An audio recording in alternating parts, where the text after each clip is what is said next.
भगवान शिव बताते हैं कि दुखों का अंत कैसे किया जाता है। प्रिय भक्तगण, आज हम आपको एक कथा का श्रवण करा रहे हैं जो सुनने मात्र से आपके जीवन में सुख, संपत्ति और धन की वर्षा होगी। तो चलिए कथा को प्रारंभ करते हैं। भगवान शिव माता पार्वती से कहते हैं कि दुखों का अंत कैसे किया जा सकता है। फिर माता पार्वती कहती हैं कि हे देवों के देव महादेव, आपसे अच्छा भला कौन बता सकता है, इसलिए आप ही आज बताइए कि दुखों का अंत कैसे किया जाए।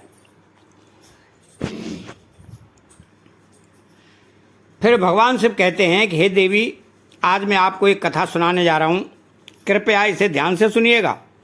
अगर आप यह कहानी सुन रहे हैं तो पूरा सुनिए, इस कथा को आधा अधूरा छोड़कर जाने की गलती मत करिएगा। क्यों कि इस पवित्र कथा को पूरा सुनने से मनचाहा फल की प्राप्ति होती है।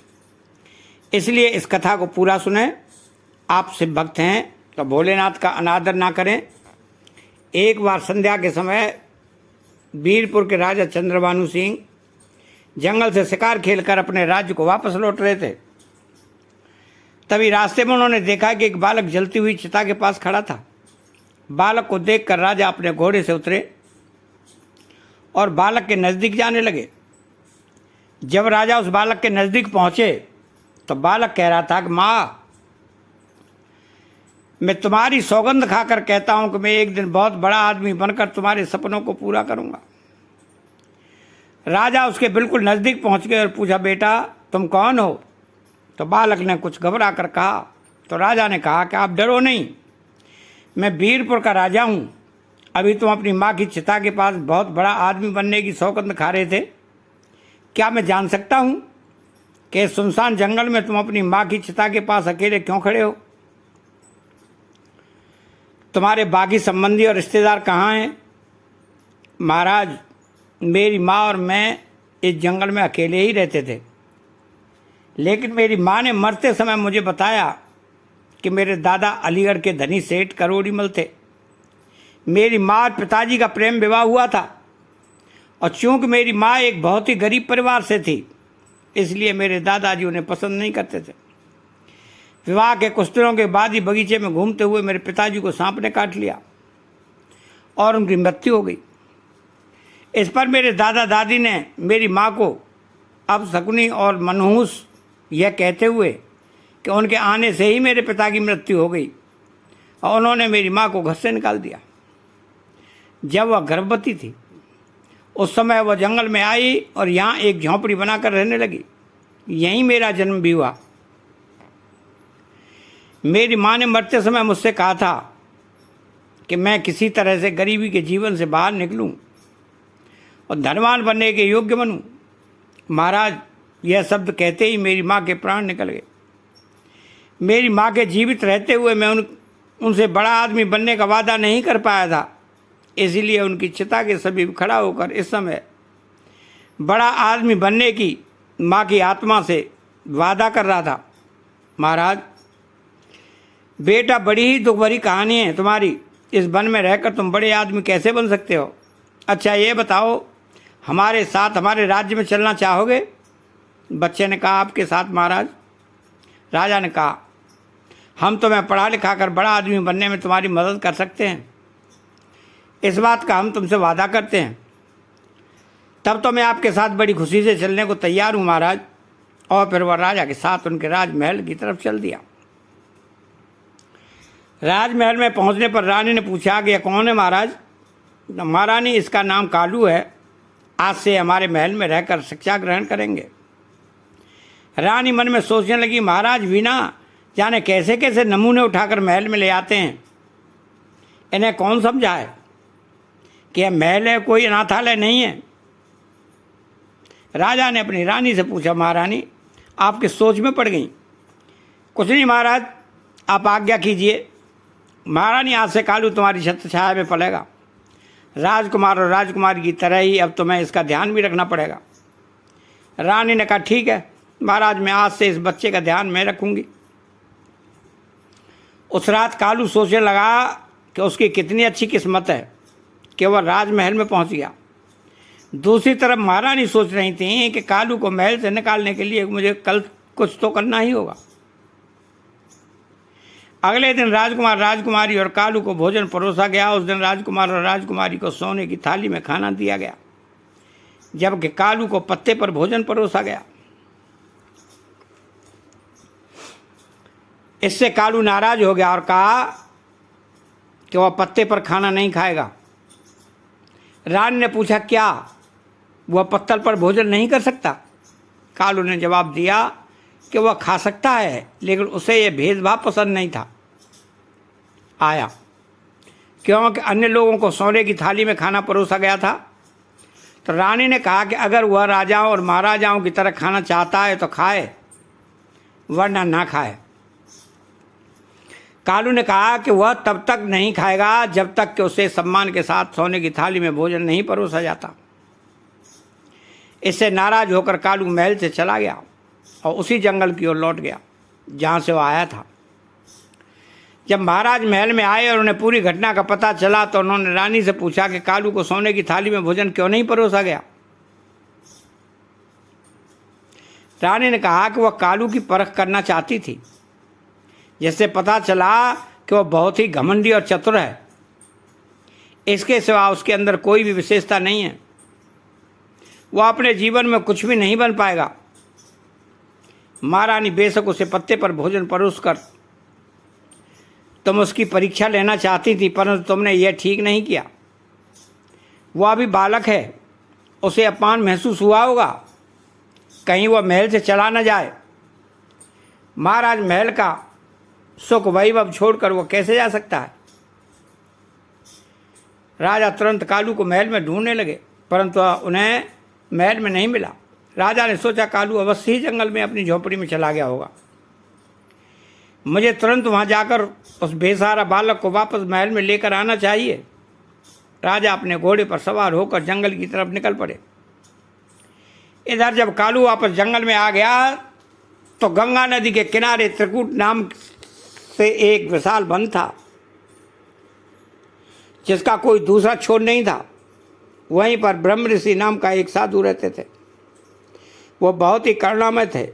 जब भी उन्होंने यात्री उस तरफ से गुजरता, साधु महाराज उनसे निवेदन करते कि वे कुछ समय के लिए उनकी कुटिया में विश्राम करें और फिर यात्रा जारी रखें।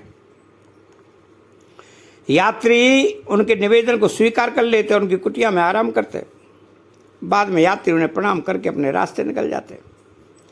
इस प्रकार साधु महाराज उस वन में गुजरने वाले यात्रियों की सेवा किया करते थे। इसी वन में कालू नाम का एक डाकू भी रहता था। लूटपाट करना उसका पेशा था और जो भी यात्री उसे पैसा देने में हिचकिचाता उसे कालू बिना किसी झिझक के मार डालता था। इसी भय से लोग उस जंगल से गुजरने के लिए 100 बार सोचते थे, और अगर कोई बहादुरी से उस जंगल में प्रवेश करता भी तो डाकू कालू उसे लूट लेता। इस तरह डाकू कालू का खौफ आसपास के सभी गांवों में फैल गया था। एक दिन गांव के कुछ लोग एकत्र हुए और उन्होंने डाकू कालू से मुक्ति पाने की योजना बनाई।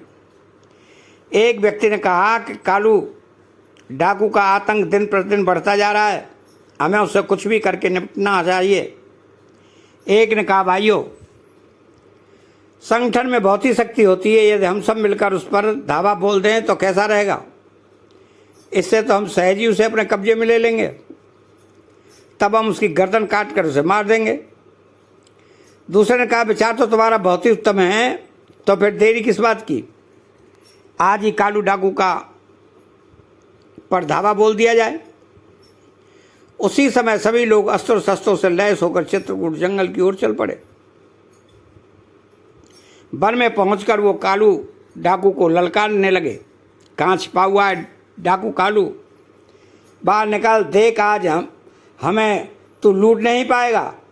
आज हम सब तेरी मौत बनकर आए हैं। आज हम सबसे तू बच नहीं पाएगा। शिकार के चक्कर में झाड़ियों में छुपे डाकू कालू ने जब देखा कि बहुत से लोग उसके खिलाफ बोल रहे हैं तो अचानक चौंक गया। उसने सोचा कि अगर आज वह इस भीड़ के हाथ लग गया तो उसका बचना मुश्किल है, जब वे लोग लगातार उसे चुनौती दे रहे थे। कालू डाकू ने सोचा कि यहाँ तो मुझे ये लोग जरूर पकड़ लेंगे, मुझे कहीं और छुपना होगा ताकि मैं अपनी जान बचा सकूं। यह सोचकर वो वहाँ से उठा और चुपचाप वहाँ से भाग निकला।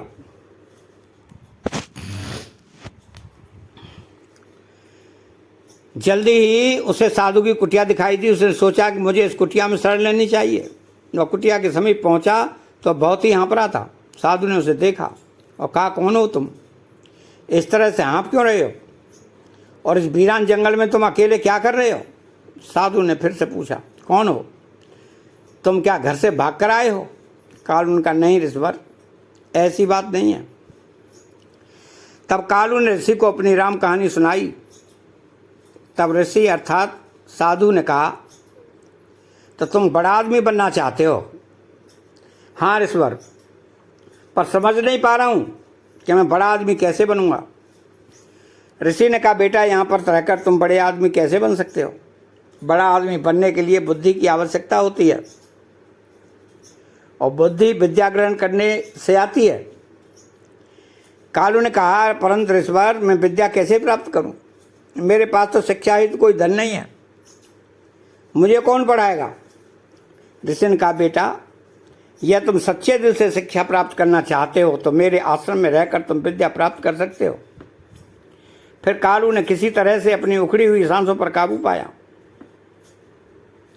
और कहा, साधु बाबा, तुम लोग मेरी हत्या करने के लिए वन में मुझे खोज रहे हैं, उनसे मेरी रक्षा कीजिए। राजा ने कहा, ऋषि ने कहा कि जा, तू अंदर कुटिया में जाकर छिप जा। कालू ने ऐसा ही किया और कुटिया के अंदर जाकर छिप गया। तभी कालू को खोजती हुई लोगों की भीड़ कुटिया के पास आ पहुंची और साधु महात्मा से पूछने लगी, बाबा, क्या आपने यहाँ से किसी आदमी को गुजरते हुए देखा है? आप लोग किस आदमी की बात कर रहे हो? लोनकाम कालू डाकू की बात कर रहे हैं। साधु बाबा, उसने मासूम और निहत्थे लोगों को लूट कर बहुत सताया है। वो अपना खजाना भरता है और मौका मिलने पर लोगों की हत्या भी कर देता है। इसलिए आज हम सब उसे मारने आए हैं। साधु बाबा बोले, क्या तुम कालू को मारोगे? वह तो पहले ही गंगा नदी में डूबकर मर चुका है। लोगों ने कहा, साधु बाबा तुम क्या कह रहे हो? कालू डाकू मर चुका है? साधु बाबा ने कहा, हाँ भाइयों, मेरे कहे पर विश्वास करो और उसने अपने घर वापस लौट जाओ। कालू कुटिया के अंदर छिपा खिड़की से यह सब देख रहा था और सोच रहा था कि आज साधु बाबा की वजह से उसकी जान बच गई। लोग साधु बाबा का बहुत आदर करते थे। उनकी बातों पर विश्वास करके वो वहाँ से लौट गए। जब लोग चले गए तो डाकू कुटिया से बाहर आया और साधु बाबा से पूछने लगा, साधु बाबा, आपने मेरे बारे में उन लोगों से झूठ क्यों बोला?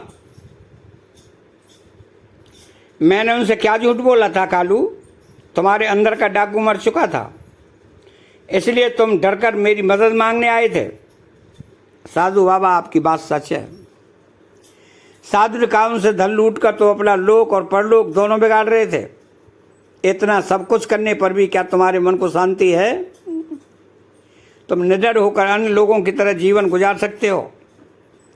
साधु ने कहा, हर समय तुम्हारे मन में यही डर बना रहता होगा कि कहीं कोई तुम्हें मार न दे। बोलो, सत्य है? कालू ने कहा, हाँ बाबा, आप सत्य कह रहे हैं। फिर कुछ सोच समझकर कालू डाकू ने साधु बाबा से कहा, साधु महाराज, आपकी बातों ने मेरी आंखें खोल दी हैं। मैं भी अन्य लोगों की तरह निडर होकर जीना चाहता हूँ। आप मुझे कोई ऐसा उपाय बताइए जिसको करने से लोग मुझे भी आपकी तरह आदर सम्मान से देखें। मैं वचन देता हूँ, आप मुझसे जो भी काम करने को कहेंगे मैं उसे अवश्य करूँगा। साधु ने कहा कि अगर ऐसा है तब जाओ मेरे पीछे पीछे। तब साधु बाबा एक पर्वत की ओर चल दिए और कालू उनके पीछे पीछे था। पर्वत की तलहटी में पहुंचने पर साधु महाराज ने कहा, कालू, इन दो पत्थरों को सिर पर उठाकर पहाड़ पर मेरे पीछे पीछे चलो। कालू ने कहा, अच्छा। साधु बाबा और कालू ने ऐसा ही किया और उसने दोनों पत्थर उठाकर अपने सिर पर रखकर साधु बाबा के पीछे पीछे चलने लगा। कुछ ही कदम चलने पर वह थकने लगा। तब साधु महाराज ने पूछा, क्या हुआ? कालू ने कहा, साधु बाबा यह पत्थर बहुत भारी हैं। साधु ने कहा, अच्छा एक पत्थर फेंक दो। तो कालू ने तुरंत एक पत्थर फेंक दिया और फिर से साधु के पीछे चलने लगा। कुछ दूर जाने पर कालू ने कहा, साधु बाबा यह अकेला पत्थर भी कम भारी नहीं है, अब मैं चढ़ाई नहीं चढ़ सकता। साधु ने कहा, ठीक है इसे भी नीचे फेंक दो, अब मेरे पीछे आओ।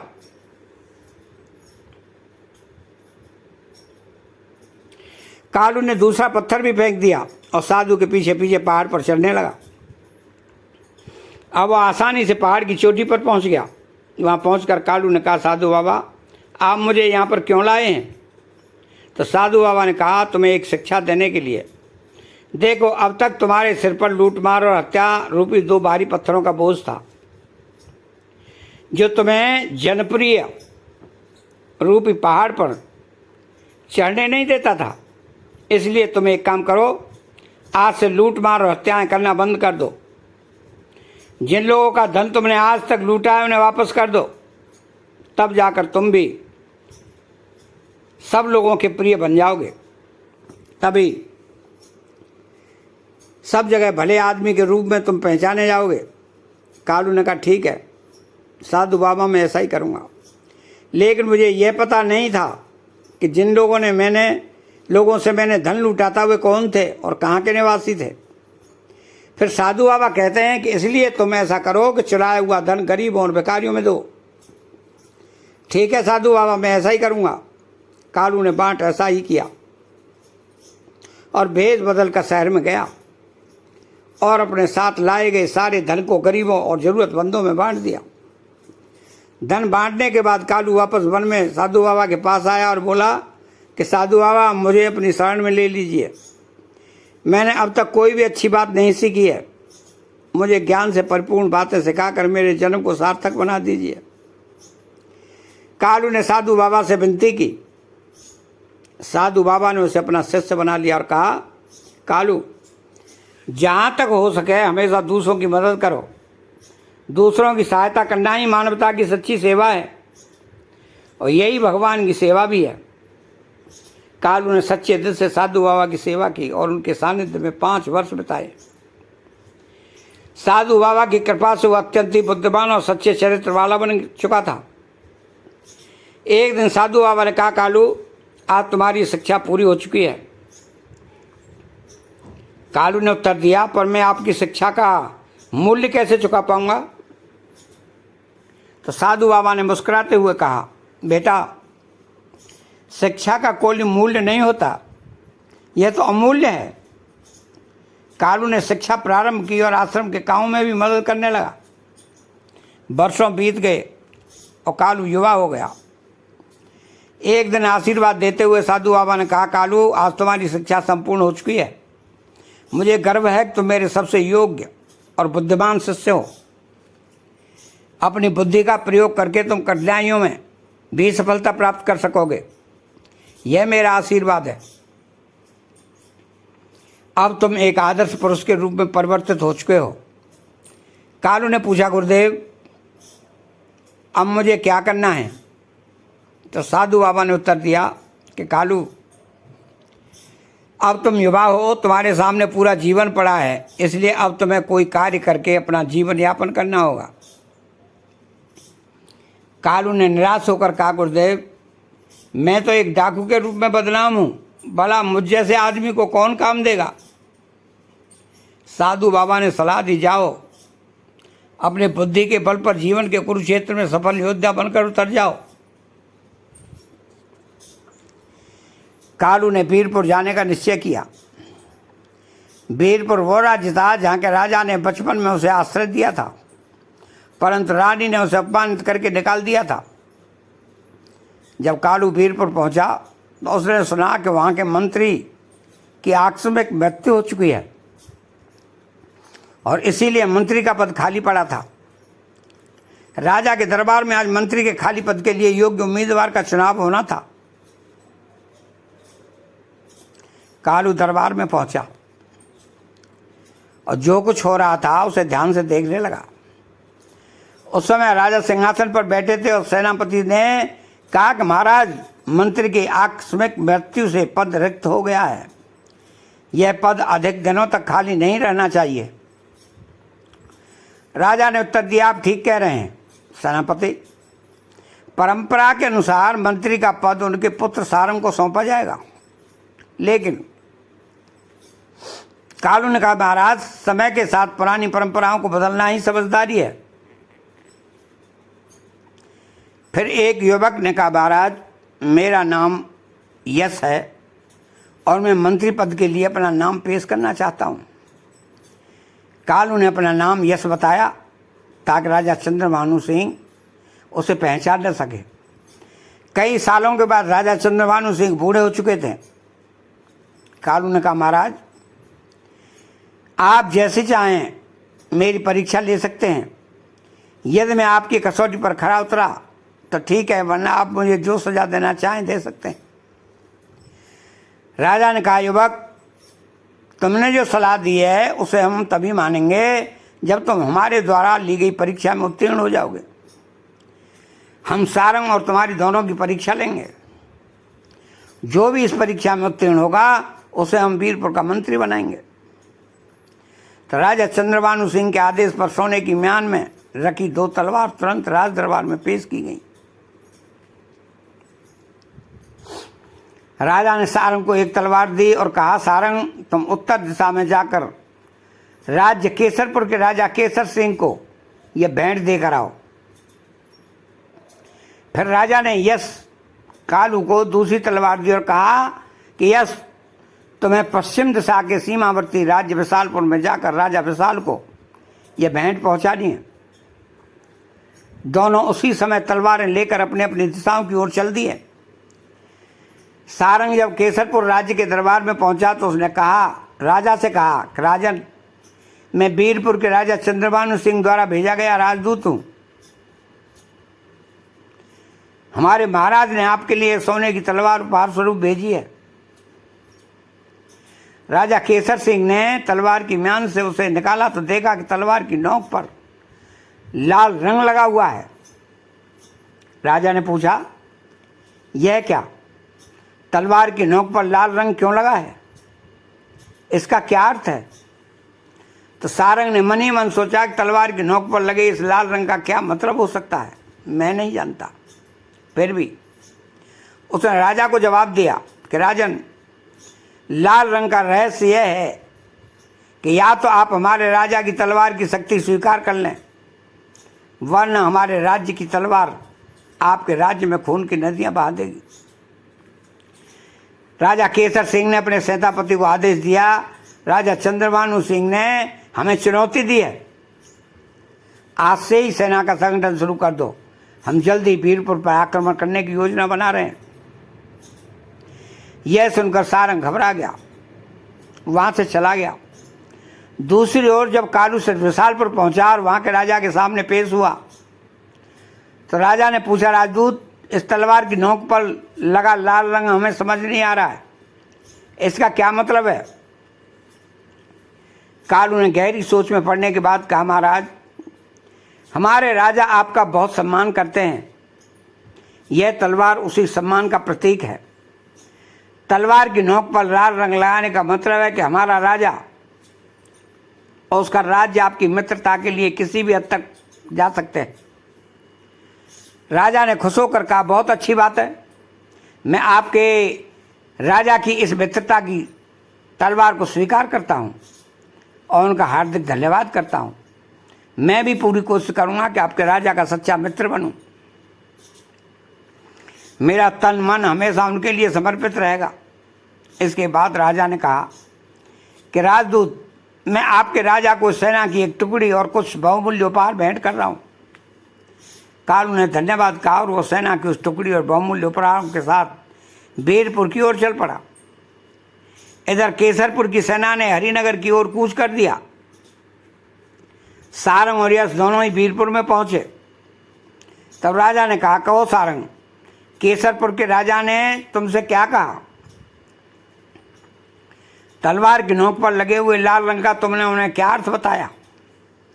यह सारंग ने सारी बात विस्तार से बता दी। राजा बोले, ओह सारंग, यह तुम क्या कह रहे हो? केसर सिंह शीघ्र ही हमारे राज्य पर आक्रमण करने वाला है। जी महाराज, सारंग ने उत्तर दिया। उसी समय एक गुप्तचर आया और वह सूचना दी कि महाराज, केसरपुर की विशाल सेना वीरपुर की तरफ बढ़ती चली आ रही है। ओह, अब क्या होगा? इतनी शीघ्र तो हम अपनी सेना को संगठित भी नहीं कर सकते। राजा चिंतित हुए। तब वहाँ मौजूद कालू ने कहा, महाराज घबराइए नहीं।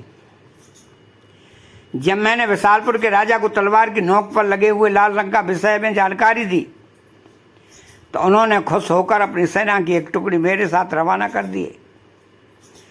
वह टुकड़ी अब भी महल के बाहर खड़ी है। महाराज, चिंता करने से कुछ नहीं होगा। कृपया सेनापति जी को निर्देश दे कि वो केसरपुर की सेना से युद्ध करें। अपने साथ लाई गई सेना के साथ केसरपुर पर हमला करूंगा। इस दोहरे हमले से केसरपुर की सेना सामना नहीं कर पाएगी और इस परिस्थिति में विजय हमारी होगी, जैसा कालू ने सोचा था। युद्ध में विजय प्राप्त होने के बाद महाराज चंद्रभानु ने सारंग और कालू को महल में बुलाया। महाराज ने कहा, कालू, तुम्हारी वजह से हम जीत सके हैं। हम तुम्हें मंत्री के पद पर नियुक्त करते हैं। सारंग ने उत्तर दिया, महाराज, यह तो मेरे साथ अन्याय है। मैंने तुम दोनों की एक सी भेंट देकर दोनों राजाओं को देने के लिए कहा था, किंतु तुम दोनों ने अपनी अपनी बुद्धि से उन भेंटों का अलग अलग अर्थ निकाला। यश ने बुद्धिमानी और दूरदर्शिता से काम लिया,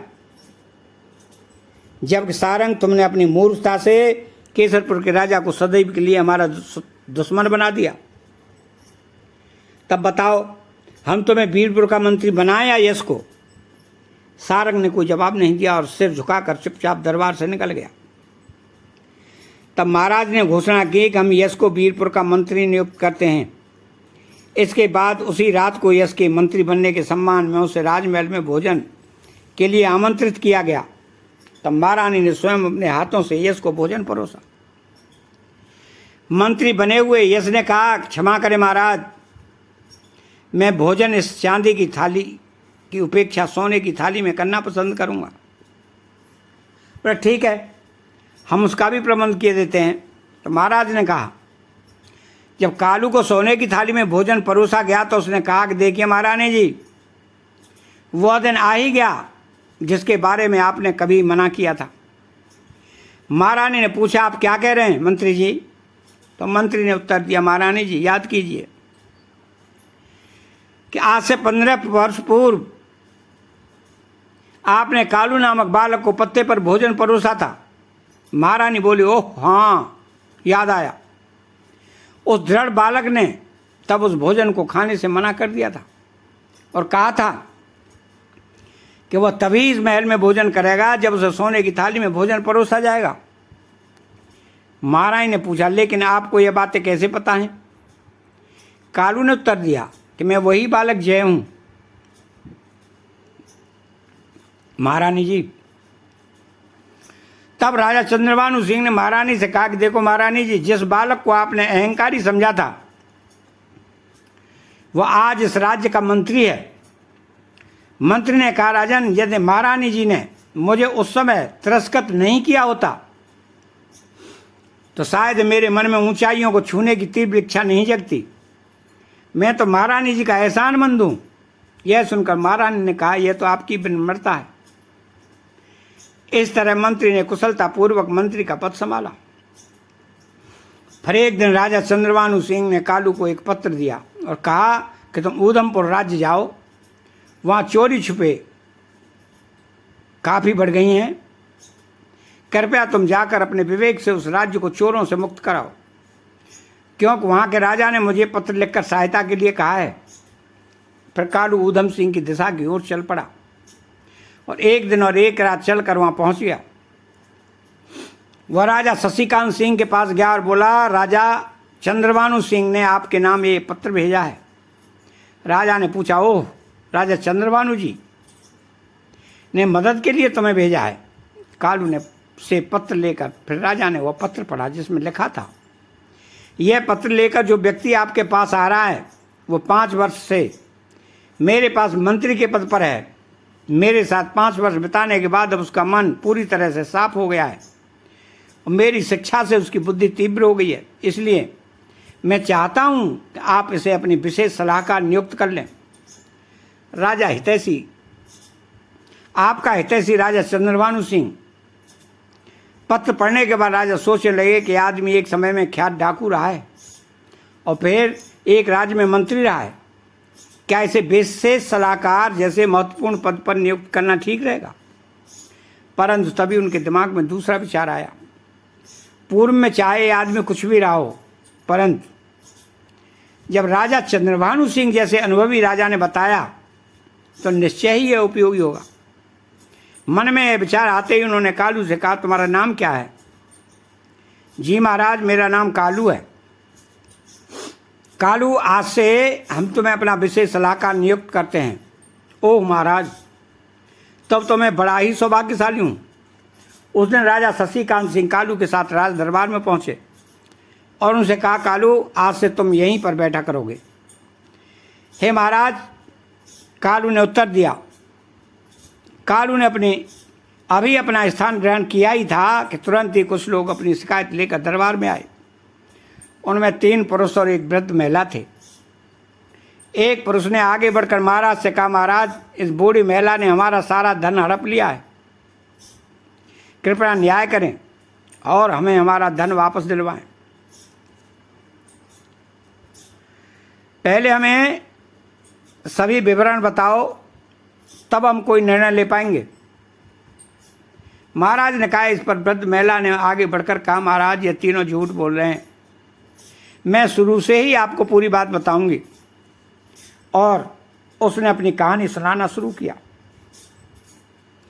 महाराज, ये 4 व्यापारी आपके राज्य में व्यापार करने आए थे और यहाँ उन्होंने भारी मुनाफा कमाया, जिससे उनके पास काफ़ी धन इकट्ठा हो गया। फिर एक दिन ये 4 व्यापारी अपना संपूर्ण धन लेकर मेरे पास आए और कहा, बूढ़ी माँ, हम इस राज्य में नए हैं और हमारे पास काफ़ी धन है, कृपया हमारे धन की रक्षा करो। तो मैंने पूछा, मैं रक्षा कैसे करूं? तो उन्होंने कहा कि हम तुम्हारे घर के आंगन में धन गाड़ देंगे और जिस दिन हम चारों एक साथ आकर यहाँ अपना धन मांगेंगे उस दिन तुम हमें धन वापस कर देना, और हम में से कोई एक आकर धन मांगे उसे मत देना। मैंने कहा, यह तो बहुत सरल है, पर मेरे लिए क्या है? तो व्यापारियों ने कहा, बूढ़ी माँ, इसके बदले में हम भी तुम्हें धन देंगे। मैंने तब कहा कि तब मुझे तुम्हारी बात मंजूर है। फिर उन्होंने घर में गड्ढा खोदा, 2 बड़ी पोटलियाँ धन से भरी, उसे वहाँ रखकर मिट्टी से ढक दिया। फिर वे चारों बोले, बूढ़ी माँ, हम हर शाम को यहाँ भोजन करने आया करेंगे। मैंने कहा, बड़े शौक से आओ बेटो। रोज़ शाम को जब वे भोजन करने आते तो मुझसे पूछते, हमारा धन सुरक्षित तो है ना? मैंने जवाब दिया, हाँ बेटा, तुम्हारा धन पूरी तरह सुरक्षित है। एक दिन जब उन 4 व्यापारियों ने खजाने की जगह को खोदा तो वहाँ पर धन अभी भी वैसा ही था जैसा छोड़ा गया था। अब उन्हें मेरी ईमानदारी पर कोई संदेह नहीं रहा। मेरी ईमानदारी से प्रसन्न होकर उन्होंने मुझे 5 स्वर्ण मुद्राएं दी और कहा, बूढ़ी माँ, ये मुद्राएं रख लो, यह तुम्हें काम आएंगी। मैंने आशीर्वाद दिया, जुग जुग जियो मेरे बेटे। लेकिन चारों में से एक के मन में लालच जाग उठा। उसने सोचा कि यदि वह मुझे धोखा देकर सारा धन हड़प ले तो उसकी ज़िंदगी बिना किसी मेहनत के आराम से गुजर सकती है।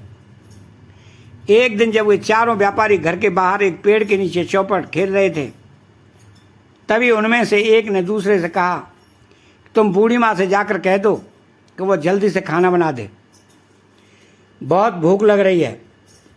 ठीक है, मैं अभी जाता हूँ। और वह घर की ओर चल दिया। वह सोच रहा था कि यह सबसे अच्छा मौका है जब उसके साथी बाहर व्यस्त हैं और वह अकेले धन को हड़प सकता है। घर के अंदर पहुंचकर उसने मुझसे कहा कि बूढ़ी माँ, हमें इस वक्त सारे धन की आवश्यकता है। मेरे साथी ने धन लाने के लिए मुझे भेजा है।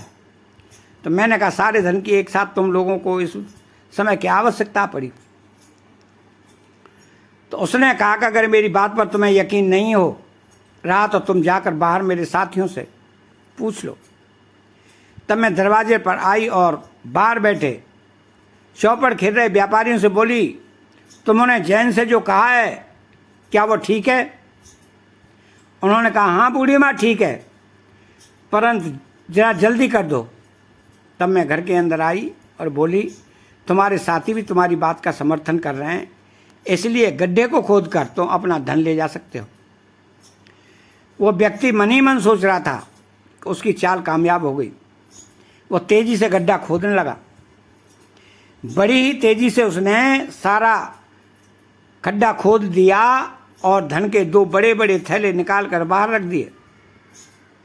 फिर मुझसे बोला, बूढ़ी माँ तुम जरा 1 लोटा पानी ला दो, मुझे बड़ी ही प्यास लग रही है। मैंने कहा, अभी लाई बेटा। और फिर मैं पानी लेने चली गई। इतने में पलक झपकते ही वो व्यक्ति दोनों धन से भरे हुए थैले उठाकर घर के पिछवाड़े में खड़े घोड़े पर लाद कर तुरंत वहां से फरार हो गया। दूसरी ओर उसके साथी जो बाहर बैठकर चौड़ पर खेल रहे थे सोचने लगे कि उनका मित्र अभी तक क्यों नहीं लौटा। उन्होंने कहा, दूसरी ओर उसके साथी जो बाहर बैठकर चौपड़ खेल रहे थे सोचने लगे कि उनका मित्र अभी तक क्यों नहीं लौटा। उन्होंने कहा, चलो अब तक तो खाना तैयार हो गया होगा, अंदर चलते हैं। वे दोनों अंदर गए और मुझसे बोले, खाना तैयार है क्या? हमने तो बहुत पहले अपने मित्र को खाना बनाने के लिए कहा था। मैंने कहा, उसने मुझसे कुछ नहीं कहा, वो व्यक्ति तो सारा धन लेकर तुम्हारे पास गया है। जब तीनों व्यापारी ये सुनते हैं तो सदमे में पड़ जाते हैं और कहते हैं कि लेकिन तुमने उसे अकेले सारा धन क्यों सौंपा? तो मैंने कहा, मैं दरवाजे पर आई थी और तुमने कहा था कि जल्दी करो। हमने तो सिर्फ खाना जल्दी बनाने को कहा था। क्या तुम्हारे मित्र ने तुम्हें धोखा दिया है? फिर मैंने अपनी कहानी पूरी करते हुए कहा, महाराज यही है सारी कहानी, अब बताइए इस घटना में मेरा क्या दोष है? फिर तीनों व्यापारी कहते हैं को बढ़िया झूठ बोल रही है, अवश्य ही इसे इस बात का पता है कि हमारा मित्र धन लेकर कहाँ पर गया है। महाराज हम सब पर दया करें और इससे हमारा सारा धन वापस दिलवाने की कृपा करें। महाराज सोचने लगे, ओह बड़ा ही विचित्र झगड़ा है, या कैसे इन लोगों का निपटारा करूं? क्यों न कालू से इस झगड़े का निपटारा करने के लिए कहूं। इस प्रकार कालू के विवेक की परीक्षा भी हो जाएगी। यह सोचकर उन्होंने कालू से कहा, कालू क्या तुम लोगों के झगड़े का निपटारा कर सकते हो? कालू ने कहा, अवश्य महाराज, यदि आपकी आज्ञा हो। तो कालू ने बूढ़ी औरत से पूछा, बूढ़ी माँ जब चारों व्यापारी तुम्हारे पास धन रखने के लिए आए थे तो उन्होंने तुमसे क्या कहा था? जी उन्होंने कहा था कि सारा धन हम तुम्हारे आंगन में गाड़ देंगे, जब हम चारों एक साथ आएंगे तभी उस धन को देना, किसी एक के मांगने पर मत देना। क्यों भाइयों? बूढ़ी माँ ने जो कुछ कहा क्या वो सच है? तुम्हें कुछ कहना है? हमें कुछ नहीं कहना श्रीमान। बूढ़ी ने आपको जो कुछ बताया वो सत्य है, लेकिन इसने हम तीनों से बिना ही हमारे चौथे साथी को सारा धन दे दिया। यही हमारी शिकायत है। तुम लोगों ने बूढ़ी से कहा था कि चारों एक साथ आकर मांगने पर ही धन देना, अन्यथा नहीं देना। हाँ यही सच है। उसी तरह जब तुम सब आकर बूढ़ी माँ से पैसे मांगो तभी उसे तुम्हें पैसे देने हैं, अन्यथा नहीं। हाँ महोदय, फिर आप यहाँ बूढ़ी माँ की शिकायत क्यों लेकर आए?